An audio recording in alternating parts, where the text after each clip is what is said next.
Hello people of the earth and welcome to QuickSaveTV. My name is Mike and today we're going to talk about storylines in games, why are they important, and what's the difference, what are the different incentives that a player can have to progress through the game. Yesterday I was thinking about the topic, what am I going to talk to you today? Right, on Tuesday. And I came up with this idea, why not to talk a little bit about the storylines? And my inspiration in this was Amnesia. Yesterday night I've recorded 7 episodes of Amnesia, and then the whole night I spent editing the stuff and putting it the way I want, arranging it into pieces. And I finished at 8:30 in the morning, and I was like, yeah, that sounds like a good time to go sleep. Because today I need to have a daily, right? And I could make a daily back then, but my leg was twitching, and I thought, like, if my leg is twitching, my brain probably mentally twitching as well, so I probably should go to sleep. And I slept, and so now I'm here. So what is the importance of storyline as such in games? Of course, we have different examples today of games that do not rely on the storyline to tell the experience, to share the experience with the player, and to keep him motivated to progress through the story. For example, Unreal Tournament 3, it has no story as such. The story in the game is pathetic, ridiculous, and not very interesting. But what holds the game together is the gameplay. And the gameplay is so replayable that it doesn't even matter what the story has. They could say, Peter stole mushrooms, go ahead and retrieve them. And you'd be like, that's awesome, that's a great idea. Let me get my flag cannon and I'm still gonna enjoy the game. Another example is Tetris. What is the storyline in Tetris? There's no storyline. You got them build the blocks, right? And you arrange them in lines. They cut the lines. And in a way, someone could say, oh, you're actually building a rocket. You're serious? Out of bricks? Not only your rocket will not breach the stratosphere, it will not fly anywhere further than 2 kilometers. Just saying. Great examples of games with strong storylines would be Half-Life 2. Part of the Half-Life 2's success, in my opinion, was that we had all those shooters that were not having any kind of storyline as such, and then Half-Life 2 comes and shooters can actually have really strong storyline, and it's not a big deal. We can do that. And, it was just astounding success. High-quality gameplay was mixed with high-quality storyline. Another great example of a strong storyline in the game is Bastion. In Bastion, countless times I found myself carrying on for the sake of the story, not the gameplay. Gameplay as such is very simple and primitive. Now, don't get me wrong, it's not necessarily bad, it's just very primitive. And in some circumstances I would not be motivated to play the game anymore, but then I would be like, oh, I want to know what happened with the kid and all the other people in the storyline, so I kind of want to carry on, just for this reason. So, in these terms, we can see that storyline in different games can become a motivation to carry on, an additional boost and a reason for player to finish the game. There are a lot of games which have strong gameplay but very poor story. Now, these games are oftentimes lost in a way that player doesn't necessarily want to complete them, doesn't really care, played a little bit and dropped it. Whereas the games with strong storylines almost necessarily will facilitate, the reasoning for player to complete them, which is really cool. Now, there are several ways a game can do that, create this motivation. With different games it's always different, but one has to remember that, no matter what the approach was taken, it will be effective as long as it's implemented correctly.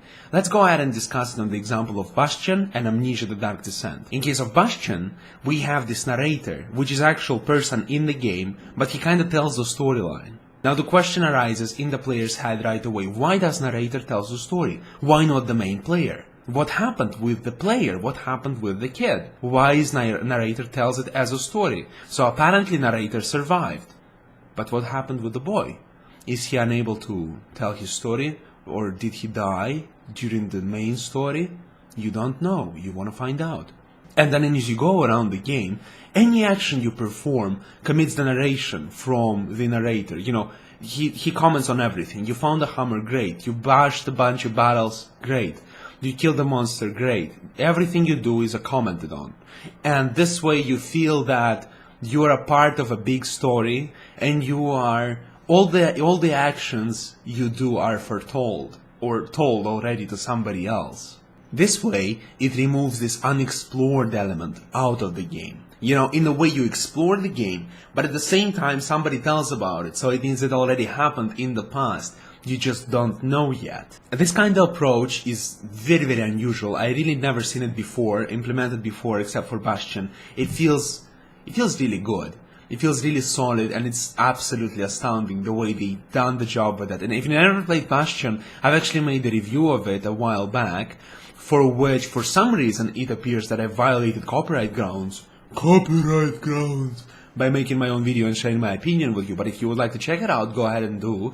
And buy the game if you didn't already. It's a very, very good purchase. Another great example is Amnesia, The Dark Descent. In Amnesia, you're playing as this delusional character, Daniel, that has a lot of countless hallucinations. And somehow Daniel comes up with this idea that he has to drink a potion to forget everything he remembered.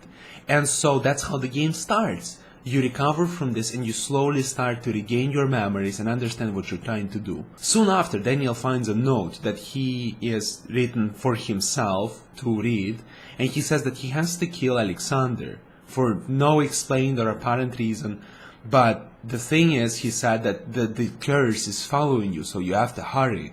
And that's very interesting because you're out of the beginnings, right from the start, you're dropped in this violent and not friendly world where everything is trying to kill you. Every shadow is dangerous, and on top of that, Daniel does not necessarily has the best control over his body.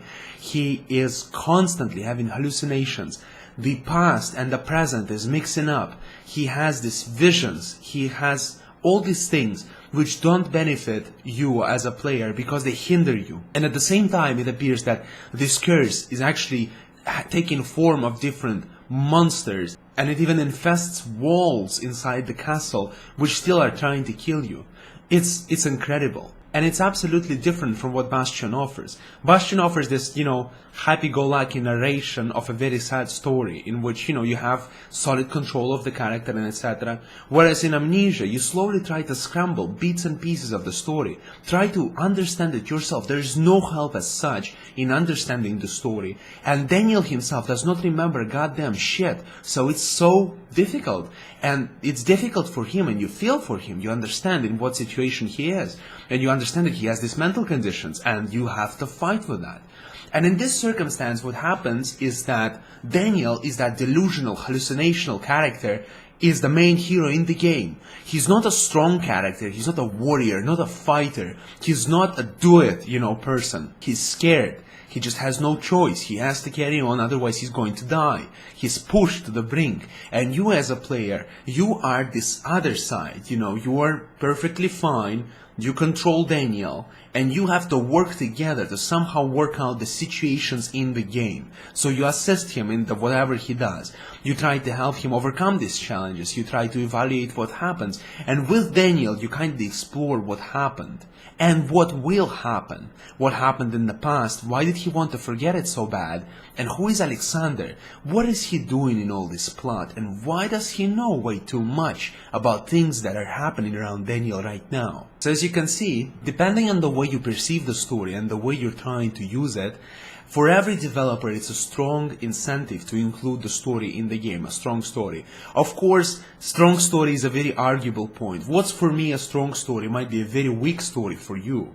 But at the same time, it goes without saying that it's just an amazing addition to the game, no matter how good the gameplay is, to have a great story. Some games don't even have to have a good gameplay when they have a great story. It's very simple. And on this colorful note, we're going to wrap up for today's daily. I thank you so much for joining us today. Thank you so much for watching. If you enjoyed the video and my talk, please go ahead and subscribe to my channel in order to support my work and get notified when new content becomes available. Thank you so much for watching. Have a greatest day, and bye bye.